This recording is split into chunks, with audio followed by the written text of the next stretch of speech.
Bonjour, je m'appelle Sarah et je suis Job Coach pour le projet Cap Inclusion. Bienvenue dans la 5e vidéo dans laquelle nous allons terminer le thème de l'orientation professionnelle.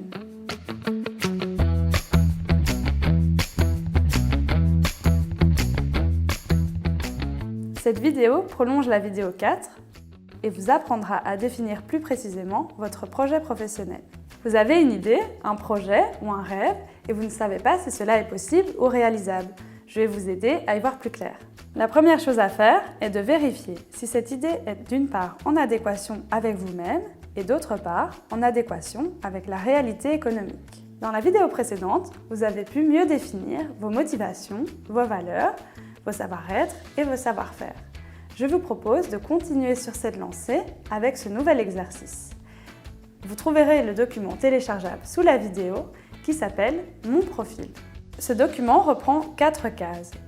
Ce que je sais faire, ce que je ne veux pas faire, ce que je voudrais savoir faire, ce que je devrais savoir faire et où me former. Je vous invite à remplir chaque case en gardant en tête le secteur d'activité que vous avez identifié. Il est possible que vous hésitiez encore.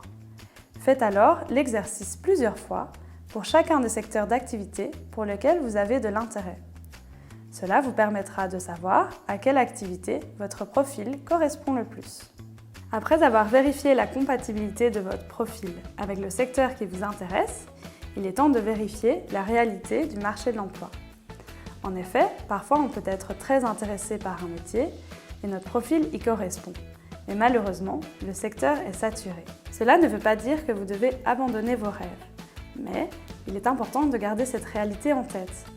Dans certains cas, on peut trouver des métiers très similaires, mais qui vous ouvrent plus d'opportunités. Je vous invite pour cela à réaliser un tableau qui reprend les forces et les faiblesses de votre projet. Le document « Vous et le marché de l'emploi » est téléchargeable sous la vidéo. Par exemple, j'ai envie de travailler dans un manège. Les forces peuvent être, par rapport à moi, j'aime les chevaux, je n'ai pas peur de me lever tôt le matin, j'ai une bonne santé. Les faiblesses, de nouveau par rapport à moi, je n'aime pas me déplacer et je n'ai pas d'expérience dans ce domaine. Au niveau du marché de l'emploi, les forces peuvent être les suivantes. Il y a une demande dans ce secteur d'activité et j'ai un oncle qui travaille dans un manège. Les faiblesses peuvent être que les formations se font assez loin de chez moi. Pour compléter ce tableau, vous aurez probablement plus facile avec la partie sur vous-même. Pour compléter la partie marché de l'emploi, vous devrez peut-être faire quelques recherches ou en parler avec votre job coach, ou encore contacter une antenne Actiris. Il existe un grand nombre de métiers en pénurie à Bruxelles et en Belgique. Pour cela, je vous invite à consulter une des listes qui pourrait vous aider à voir des métiers auxquels vous n'avez peut-être pas pensé. Vous trouverez sous la vidéo la liste d'Actiris, des métiers en pénurie, mais également le lien vers le site du SIEP. Suite à ces 2 exercices, voyons comment rendre notre projet SMART, c'est-à-dire spécifique, mesurable, approprié, réaliste et temporellement défini. Votre projet est-il suffisamment défini? Par exemple, je veux travailler dans un manège est trop large. Qu'aimeriez-vous faire exactement? Tenir la buvette, vous occuper des réservations, monter les chevaux en pension, vous occuper des box, etc. Mesurable, il faut préciser les objectifs de votre projet. Par exemple, mon objectif final est de signer un contrat dans les 3 mois qui viennent. Pour y arriver, je m'engage à envoyer 6 CV et lettres de motivation chaque semaine, décrocher entre 2 et 4 entretiens par mois, passer mon permis de conduire théorique d'ici 6 semaines. Vous pouvez donc mesurer les réussites de votre projet. Approprié ou encore ambitieux. Est-ce qu'il est nécessaire que je suive une formation pour travailler dans le domaine qui m'intéresse? Est-ce que le projet que j'ai choisi est adapté à ma condition physique ou à mon profil? Ai-je les qualifications requises pour que je fasse tout ce qu'il faut pour y arriver? Est-ce que ces objectifs sont à ma portée? Mon projet me plaît-il suffisamment pour que je fasse tout ce qu'il faut pour y arriver? Réaliste. Placer la barre trop haut pourrait vous démotiver et même vous décourager. Cela pourrait donc avoir sur vous l'effet inverse à celui attendu. Par exemple, je me donne 3 jours maximum pour trouver du travail. Imaginez maintenant que pour acquérir les compétences nécessaires à décrocher l'emploi auquel vous tenez, vous deviez vous former pendant 2 ans. Est-ce que je suis en mesure de m'engager dans cette formation? Prévoir tous les jours 1 heure de déplacement matin et soir pendant 2 ans, vais-je tenir le coup? Temporellement défini. Fixez-vous une date pour réaliser votre projet. Même si vous devez la modifier au fil des étapes intermédiaires, il est indispensable de définir une première date à laquelle vous vous projetez mentalement dans la situation souhaitée, sans quoi vous risquez de traîner dans la réalisation de vos projets. Par exemple, pour quand est-ce que je planifie de terminer mon CV? Quand est-ce que je prévois de commencer mes entretiens d'embauche? Ce point-là sera également abordé dans notre prochaine vidéo sur la gestion du temps.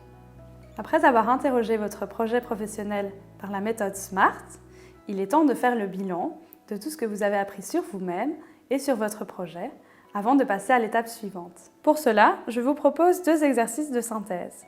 Le premier document que vous trouverez sous la vidéo s'intitule « Les bulles de mon projet professionnel ». Cet exercice vous permettra de disposer d'un schéma très visuel qui regroupe à la fois la réalité du marché de l'emploi, relative à votre projet, vos motivations et vos compétences. Le marché de l'emploi. Y a-t-il de la demande dans mon métier? À quoi ressemblera mon métier dans 3 ou 5 ans? Quels sont les métiers en pénurie et pourquoi sont-ils en pénurie? Au niveau de mes compétences, mes études, formations et qualifications, mes expériences professionnelles, mes expériences de vie, mes savoir-faire et mes savoir-être.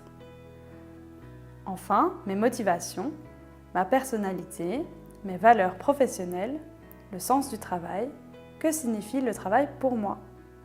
Le projet idéal se situe donc à l'intersection des 3 bulles, c'est-à-dire que ce projet vous motive et correspond à votre profil, que le marché de l'emploi est ouvert et que vous disposiez des compétences requises pour ce travail, donc pour réaliser votre projet.